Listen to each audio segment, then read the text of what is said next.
first celebrity Q&A panel for today. So, in case you haven't seen the other ones, what we're going to do is I'll bring out our guest. I'm having a little conversation with him. In case you haven't heard, Wes could not join us this weekend, so we're just going to be joined by Steven. But the upshot to this is that I'm able to talk about some of Steven's original individual works and stuff like that. So, but feel free to ask him any question about his career that you enjoy. And like I said, I'll have a conversation with them, turn it over to you and your questions. Just remember, one question at a time. Don't ask for requests for hugs or any of that silliness and stuff like that. And we'll just have fun for the next 45 minutes. So, y'all ready for this? Yeah. All right, this is an incredibly talented young man. I've had the pleasure of hosting him several times, and I'm so looking forward to this. He is an actor whose roles include Sky High. See, he was like, so we remember that? No, I do too. Magic City, The Covenant, 10,000 BC, and The Expanse as Captain and later President James Holden. Please welcome Steven Strait.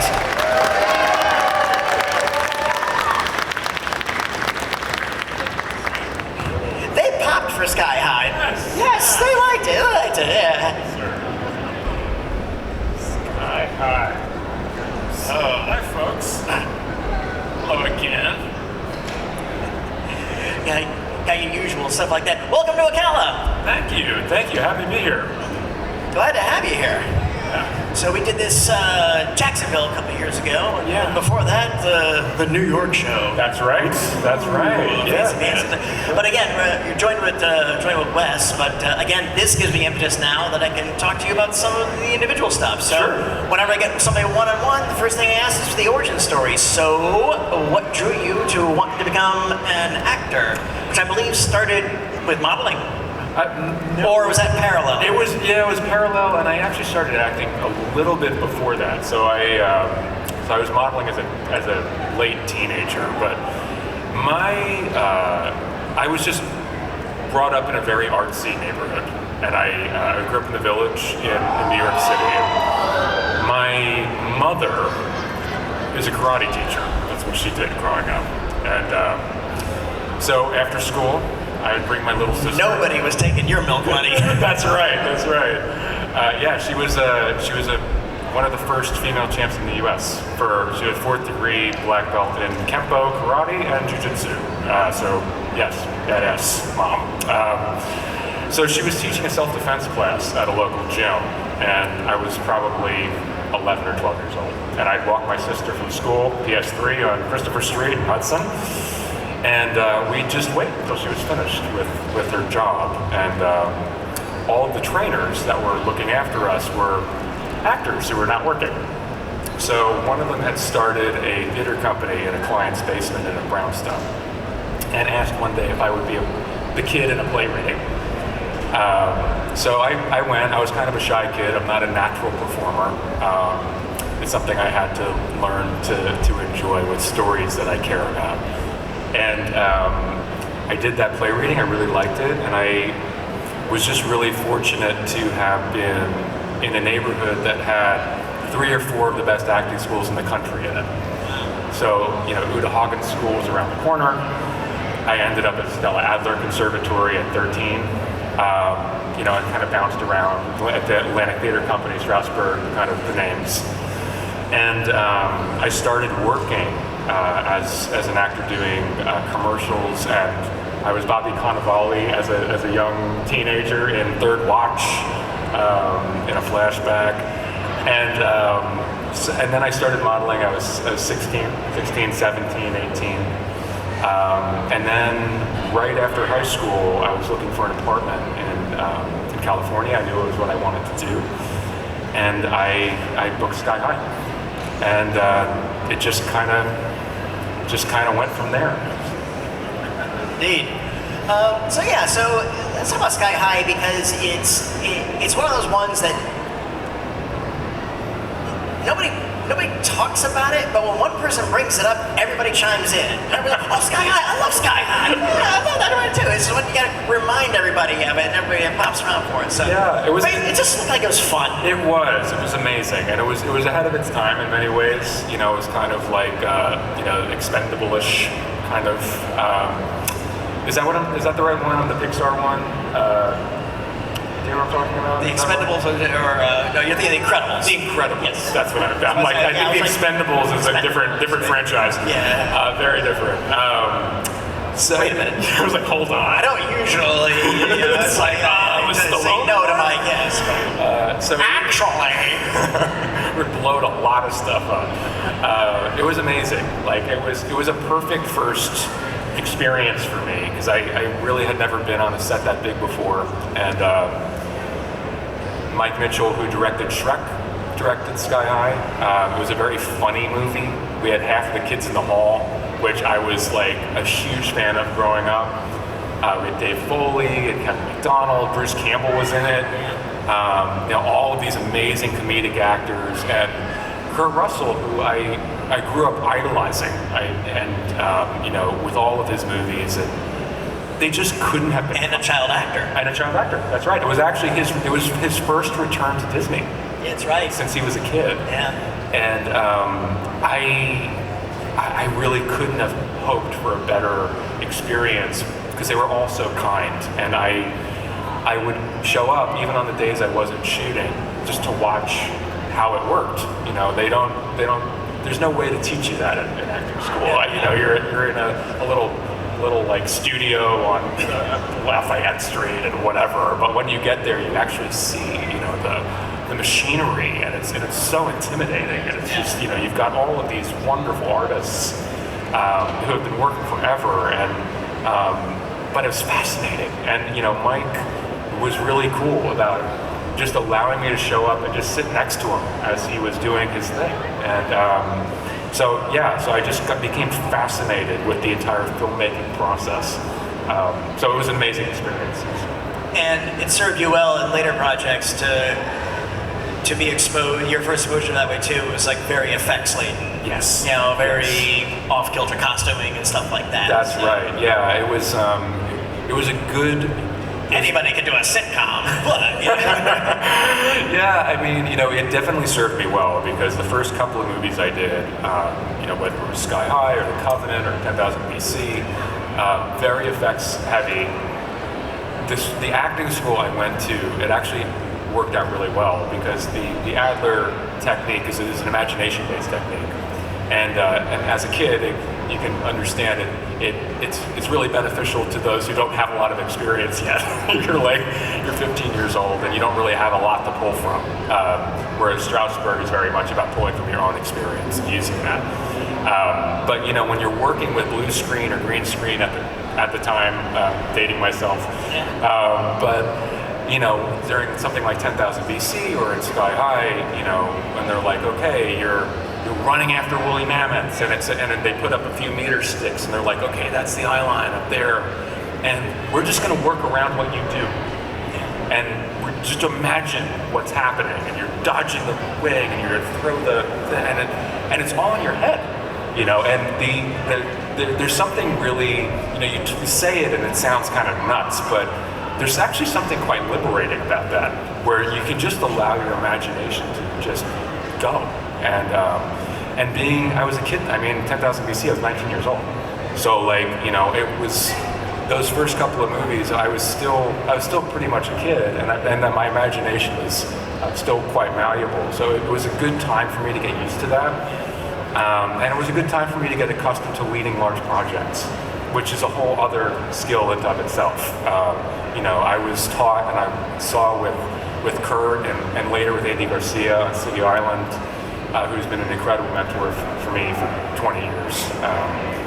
As the lead, it's your responsibility to set the tone, and you have to carry that, and you set the bar, and I've always taken that really seriously. The director is the coach. Whoever's first in that call sheet is the quarterback. Yeah, that's right.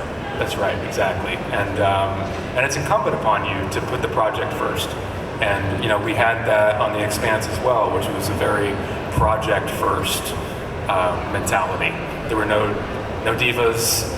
We all were there to serve the story, and to the point where we actually took every weekend we shot to rehearse what we were doing that week. For 6 years, we never missed an episode, and people would fly in early. Wonderful. I mean, giants of the art form. Jared Harris and David Strathairn and Shohreh Aghdashloo. I mean, these are like monumental actors that, you know, for us actors, they're the ones we are like, oh my God, this is like incredible to watch what you're doing. You know, that kind of commitment is very rare in television because it's a grind and it goes on for a long time. But ultimately, what I wanted to help foster, along with the writers of the show and the showrunner as well, who had to be collaborative for this to even happen in the first place, was, you know, to build a sense of a theater company as opposed to a television show. And what ends up happening is that there's a sense of ownership of everybody involved, and the work benefits, because everyone loves what they're doing. They love putting as much effort as they can into the project because they care about the importance of the story. And again, the challenges of something Expanse was episodic sci-fi is a really hard gig. Yes, it is. Extremely hard gig. And the location was in a Star Trek type setting. You've got super science going on, so you could just, you know, it's like maybe it's less this way too, or whatever. But you guys had to get into costumes that were spacesuits that looked like everything was just one generation away from the technology now, which meant everything was bulky and clunky and ungainly to give it that verisimilitude. Just what a grind, but worth it. Yes, exhausting in the best way, you know, and we really wanted to have that commitment to the realism of what this would be like. And, you know, when we got an A+ from Physics Today for the Expanse because of that's kind of a big deal for you know, whenever real science endorses a science fiction anything. That's right. That's and you know and I understand. Carl Sagan hated Star Trek. he really did. You know, they're very different kinds of stories, right? So like, you know, there's sci-fi fantasy and then there's sci-fi horror, alien, whatever, and you know, with the Expanse, with hard sci-fi, you know, the realism of it is really, really important because as you're thinking about the story as a whole, the laws of physics do break at a certain point, and the only way for that to be impactful is to show them as they really are until that point, or else there's no break. There's no dramatic turn. You need to have that reality from the beginning for it to be something extraordinary and something other.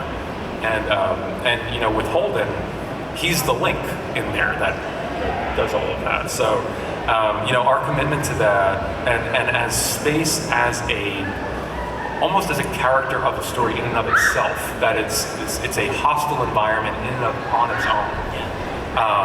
You know, there's so much drama, storytelling drama and options when you're actually using the real laws of physics, because bad stuff really happens, or good stuff really happens. I'm sure you all remember an episode where there's a slingshot racer. That whole episode is about deceleration, right? I mean, on paper, that sounds super boring. But you know, you see it, and you're like, oh my God, he turned into spaghetti. Like, this is insane, right? You know, you can't just break in space going that fast and it'd be okay. Like, that's not what happens, you know? Or, you know, when they're in the ring space, everything just stops when you're going, you know, thousands of miles an hour. It's a disaster. I mean, like, it's like a hurricane hit. I mean, like, it's an awful thing. So, you know, when you have the ability to play with the reality and to really portray it as it really is, it opens up so many story opportunities that you can use. That said, as you were saying, it's very, very, very hard to shoot, and you know, you're spending hours, weeks on wires, you know, in these spacesuits that are so hot, and you're just sweating profusely. I mean, they were disgusting by the end of those shoots. They could walk by themselves by the end. I forgot. Was it you or Wes that got left there during lunch? It was Wes. It was Wes, that's right. Okay, well, that's it. I have to repeat that story because it's so funny. Thank goodness they remembered, but we were shooting the episode In Between the Holes. And Wes is in the spacesuit. He's way up in the air. I mean, we're shooting in stages that were kind of like this. I mean, about the same height, and he's upside down in a spacesuit. And this is not really zero gravity, so everything's really heavy. You've got these like, they're super bulky, and you're trying to like balance yourself, even though the helmet's really heavy, but the boots aren't. You're like, trying to stabilize it and make it seem like it's effortless, right? It's difficult to do for days and weeks on end. So, Breck Eisner, who I love dearly, he was talking about a shot that that we were shooting the episode with, and Wes is up there, and he's like, they shoot, some technical thing doesn't go quite right, and he kind of gets into it with the DOP just about how to fix the shot. They're kind of discussing it, and it's easy to get wrapped up in what you're doing on set, because any small thing, especially in a show like The Expanse, any small technicality that isn't working shuts the entire production down. A light on a helmet, or one of the pulleys on the ceiling, like all very, very hard to do, time-consuming work, and which is hard when you're doing television. On film, it's easier because you're only shooting 100 pages for 6 months or whatever it is. We're doing that in 2 weeks. Like we're really moving, and usually there's a sacrifice that has to be made. Either you're going fast, or you're making it high quality. Usually something has to give, and we got around that by sacrificing our weekends to practice and rehearsal this stuff. Literally, we never missed one for 6 years. So they're talking and they're trying to figure it out. Like 20 minutes goes by, and then they finally realize that his mic is off. Yeah. They're like, oh shit, Wes is still up there. He's just hanging upside down. And like they finally got him down before he passed out. And Wes is a good sport, he's a tough guy, but they did find him eventually. We all had a good laugh about it afterwards. All right, you didn't have a stroke or a hemorrhage? Okay, we can laugh about this. Yeah, all in good fun. All in good fun. Yeah. Now you have a story to tell on a Comic Con panel. That's right. You're welcome, buddy. You're welcome. How about you? What's been the best day you've had on any set? The best day I've had on any set. Best.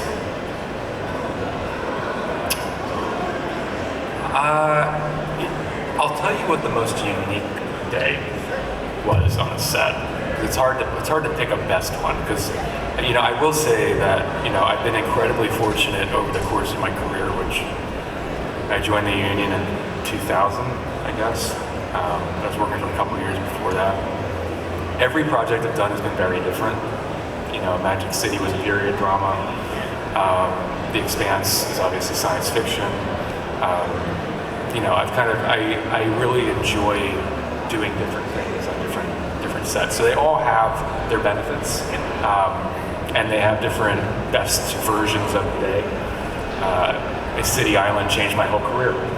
It won the Audience Award at Tribeca, and that got me Magic City, which then got me The Expanse. Right? So like that, there's all kinds of interesting things. But I'll say the most unique day that I never thought I could ever imagine. So the season 3, when Holden connects the circuit, and he kind of is launched into this void, and you see him naked in this void space, and he's just kind of floating around there. The way we actually shot that was to get in a cherry picker, and we went, again, about the same size as this place. It put me way, way up in the air, so I'm like way, way up. And the reason it had to be so high up was because we needed the distance for the fall. Because we were shooting with this, at the time, it hadn't been used in TV before. I believe it hadn't been used in film either, but it was called a phantom camera. And it was developed originally for the military to film the way bombs explode in super, super, super high speed. So we wanted to use this camera to essentially mimic floating in empty space. So we needed the drop to be large enough that when we slowed it all down, it just looked like he was floating there. But, I'm up there, it's like way up in the air, and they have the like fireman mat, which looks really big when you're down on the floor. And then you get up there, you're like, that doesn't look so big anymore. Like, if I just jump off here. I'm gonna land on that, right? I mean, like, it's kind of looking small. It's like everything in your body is telling you not to do that.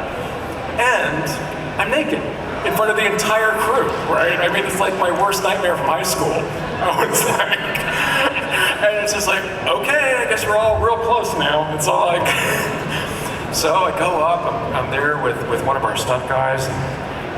You know, there's this enormous light because with that high-speed camera, you need like a lot of light for it to catch what's going on. And it's like 130 degrees. It's just this bizarre, insane experience. And I, you know, turn around and I jump off backwards. And, you know, and that's what you see in the show is that. So I fall to the mat, I land in, I roll off. The wardrobe person gives me the robe. I like shuffle over to Video Village to see how it looked, and everyone's just like very pensively watching this video of me just flying through the air completely naked, and but all very clinically. It's like, oh, I got to put my leg here because you can't use the shot if you're seeing anything, right? So I'm like, if I just adjust my leg, maybe on this part, you know, we can use it because we need like 5 seconds. So I'm there, and everyone's being super respectful, obviously, and trying not to acknowledge the total absurdity of what's going on, because it's going to look really cool. We all know that. So I just do that, go up, and we do it the entire day, over and over and over. And I was like, I will never have an experience like this for the rest of my life. And I never could have imagined, you know, what it could be like. Just the whole. We need you to be naked, but we can't see your junk. Right, yeah, exactly. Then why do I have to be? And listen, I was game for it. It was fine, but like At some point, did anybody suggest the swimmer's cup? Well, I had the sock, as they call it. You know, the sock that you put on. But it was just like, you know, it's all for the game, man. You know, and like, you know, we knew it would look so cool, and you know, we were trying to figure out exactly how to visualize what it looks like to download 1 billion or so years of some ancient civilization. You know, and what that even means for Holden's mind, and what that even looks like. You know? And to your credit, I've never landed on one, but I felt one, and it's kind of rough. It's kind of burlap-ish. It's burlappy, for sure. So to hit that, you know, bare bones, you're probably red in some spots throughout the day. For sure. You get a little sore the next day. But like even within that sequence, and you know, it kind of speaks to the incredible writing on the Expanse that we were so privileged to have, is that even within that sequence, if you look, there's like a proto-molecule bird that flaps in there. And that's from the first season with Miller. I don't know if you remember the very first episode when he's talking with one of his neighbors, and the neighbor's playing with his kid. And there's this mechanical bird that the kid's playing with, and he asks him if he ever had children. He's like, no, that ship has sailed. There's all this dialogue. But, you know, that really speaks to what you can do when you have a very specific point in the distance you're aiming for. And, you know, we were able to really plan out all 6 years before we started. And as an actor, there's no greater privilege than being able to have a very specific endpoint that you can trace an arc to. I was able to show how a man like Holden becomes the leader the system needs him to be by the end of season 6, and we're with him as he evolves through that. That's just not possible if you don't have that kind of architecture and writing. So you know, if you're super lucky, you have that once in your career, and you know, none of us took that for granted, and we all knew it. We all knew what we had, and we put everything we had into it because we understood what a rare opportunity it was to tell a story like this. Well, on behalf of myself and the audience, thank you for that. Oh, you know, thank you for all your performances. Really, you've got, like you said before, you've had a really crazy variety of roles and genres and stuff like this way too. And you know, thank you for the journey so far. And we're always going to look forward to the next project of yours. Thank you. I appreciate that. Thank you for indulging my capricious curiosity. I'm going to invite our audience.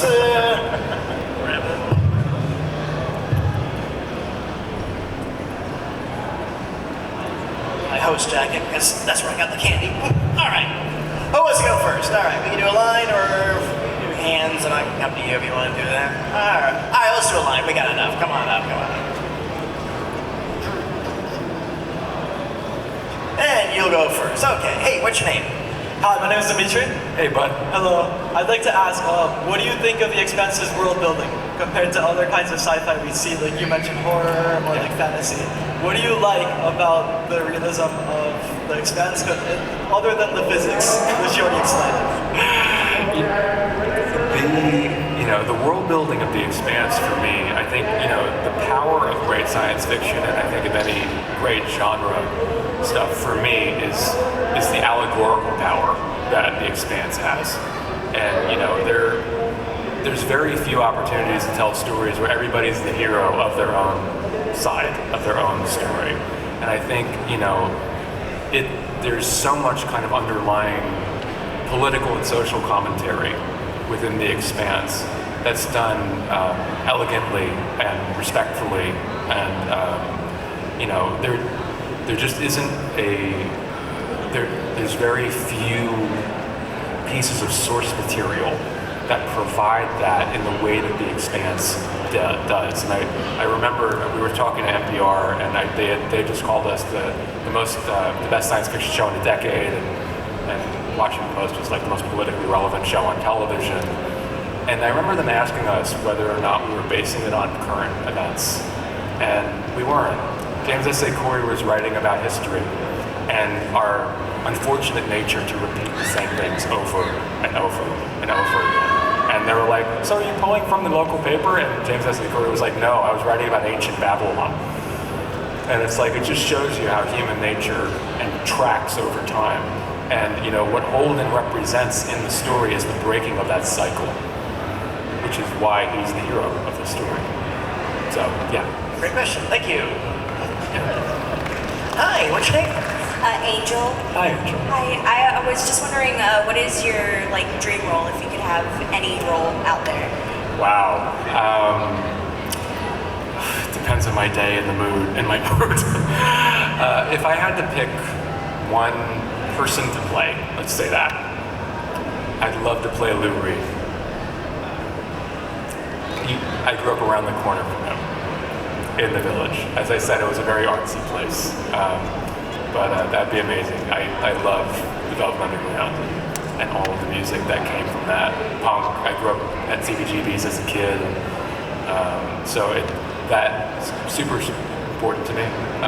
So maybe him. Yeah, sure. Great question. Thank you. Hooray, I can see that. Yeah. Okay. Let's get the hashtag going. Okay. Hi, what's your name?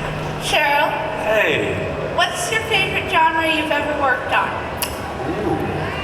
Wow, that is a tough question.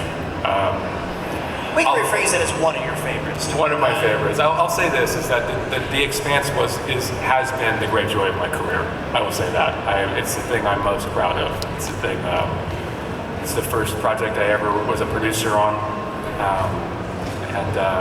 but I really like the variety. I like playing lots of things, but yeah, the Expanse is probably it. See if we can turn that mic down on. It's a little hot. It's a little hot.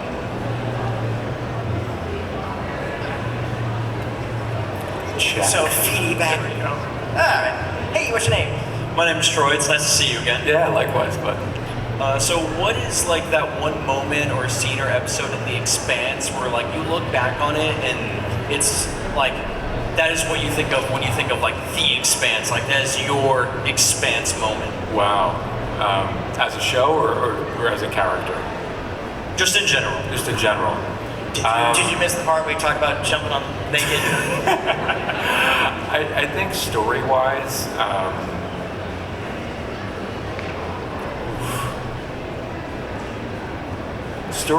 I would say that the sequence in season 3 at the end, and I can only speak from my own kind of perspective. The last episode of season 3, where Holden makes an appeal to Ashford, is really the ethos of the show. And you know, when he's just imploring all sides just to stop fighting amongst ourselves. We have so much bigger problems to deal with, and we're not going to survive if we just keep fighting over the same shit again. To me, that is the ethos of the Expanse, and it's the lesson of the Expanse. So I guess that's the one. There you go. Thank you. Hey, what's your name? My name is Addison. Good to see you again as well. Yeah, likewise. I'm curious, there's the 3 remaining books that have yet to be adapted or may not be adapted. If they were going to be adapted, would that be a project that you'd want to take part in like 10 to 15 years, or do you want that to happen tomorrow? I would love to be a part of them, and I know everyone else would as well. It's as you said, it's a tricky kind of technical jump to be able to do, but I have no doubt that Noreen and Ty and Daniel, if we were given the opportunity to come up with something really creative and interesting, and I'd be game to do that whenever they want me to. Yeah. Yo, great question. Thank you. Hi, what's your name? Patty. I was wondering what your favorite moment, like character moment, as Holden, and like in which season it was. Favorite character moment. I missed the part where he was falling in the nose. I think story-wise, and I hope this isn't too obvious an answer. It's when he hands the power over to Drummer, and I think that's what really shows Holden to be a hero. Is that he's been given the mantle of the person that is the only person that's trusted by all 3 sides, and his heroism is knowing when to step away. And it was the most proud I was of Holden in the show. It was at the end. What's your favorite? Sam? Literally that. Great. There you go. Good minds think alike. Yeah. Hi, what's your name? My name is Michael. My question is, what did the shooting schedule like for the week and the days for you guys on the Expanse look like? Because I've heard, like back when they shot Star Trek, it was like 18-hour days.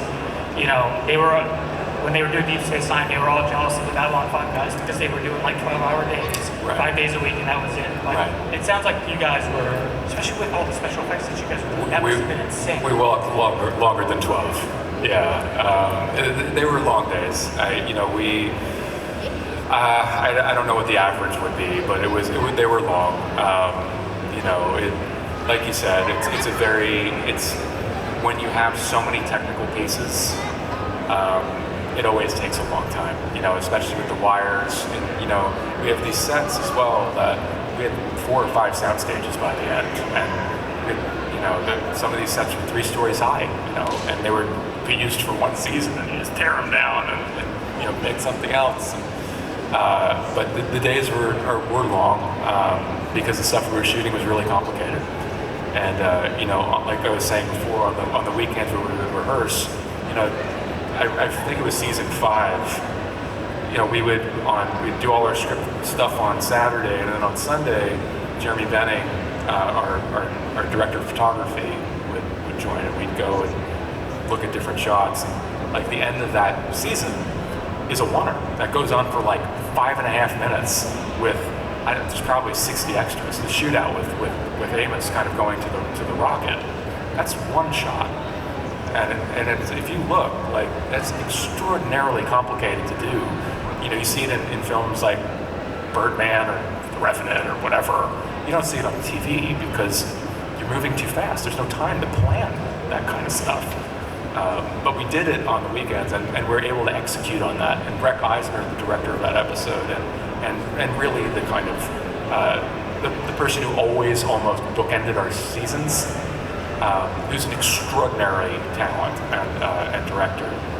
We did a lot of really cool, interesting shots. Another one from that season as well was Amos going back to Baltimore, and you're coming in off the water, and it's a helicopter shot, and the helicopter passes the camera off to a crane that then drops 200 feet. We have 100 extras moving at the same time, and that camera is then caught by an operator that follows Wes as he's coming out of the crowd at just the right time. So, like, those things takes time, you know, it just takes time to do. And, you know, the days were long, and we never complained about it because we knew we were making something cool. And, you know, we just wanted it to be the best it could be. So if we had to be there for another 5 hours or whatever it was, it's like, okay. Like, you know, we knew the payoff was coming. So, yeah, long days. Yep. Thank you. Hi, what's your name? Arish. So I was curious. So after 6 years of playing a character, was there just a part of Holden that's kind of stuck with you? You know, that's a great question, actually. Yes. You know, I think there's no way to avoid a meld a little bit. You know, I would like to think that some of his resilience rubbed off on me. You know, I think what I like most about Holden is his ability to get back up after he falls, and he falls a lot in the Expanse. But it always makes him stronger, and he learns from it and becomes better because what he's responsible for is important. And you know, I'd like to think I took some of that with me. I certainly wanted to have brought some of that with me. But yeah, you know, I think when you're in that kind of psychology for a long enough time, it always stays with you. You know, always stays with you a bit, and you cherish those things. It's something I'll always have from those 6 years in that character. Yeah. Good question. Thank you. Hey, what's your name? Blake? Hey, Blake. So you've already had superpowers in Sky High. If you got to choose your power, what would it be? Ooh, I'd like to read people's minds. Yeah, Are you sure? What power do you want? I don't know. I thought the flames was cool. Well, already did that one, so I gotta bring some variety to the table. Fair enough. Yeah. Excellent. Hello. Okay. I'll get to it. Hi, what's your name? Nora, Nora. What would you want to know? what's your favorite anime? My favorite Anime.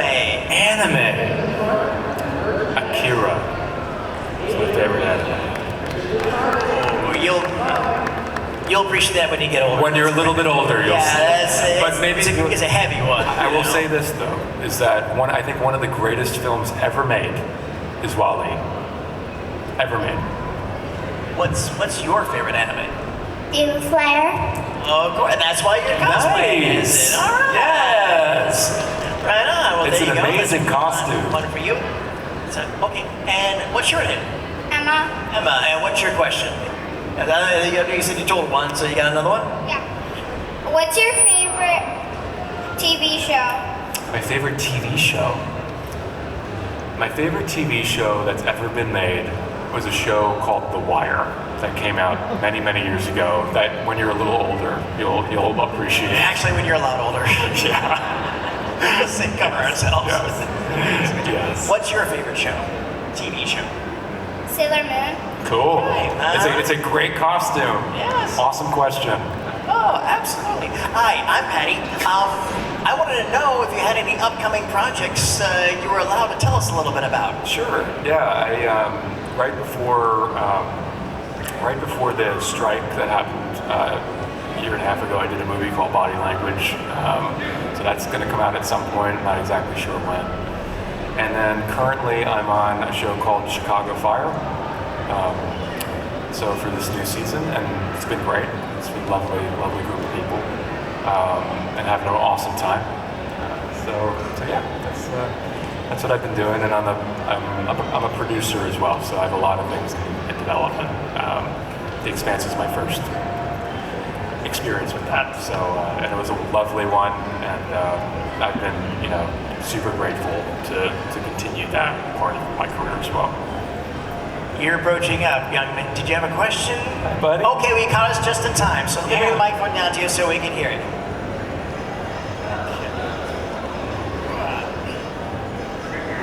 Okay, so what's your name? Dante, Dante. What do you have for us, Dante? what's your Pokemon? Favorite Pokemon? Favorite Pokemon? What's your favorite Pokemon? Yeah. Which one is that? Ninja. Ninja, okay. Winja? Greninja. Greninja. I'm sorry, I know like the first original, like 98 or whatever, and that's all my knowledge goes. Thank you for educating me on that. Yeah, that's a good one. I think that one's now my new favorite. Right there. My favorite? That's the one, yeah. Oh, cool. So is that your favorite too? No one ever says Psyduck. Oh, really? Okay, in that case, well, then you get all the rest of my candy. All right, applause for that.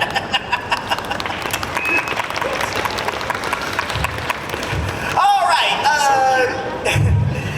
right, you're gonna go back to your table for a little bit? Yeah. Okay, so he'll get back to the table a little bit, and you're hanging around tomorrow, right? Yeah. Be hanging around tomorrow, all that fun stuff. In the meantime, want to take a picture with the audience? Sure. All right, what we do is everybody want to come towards the stage, not on the stage, but towards the stage. We'll take a picture of our amazing guest and all of you.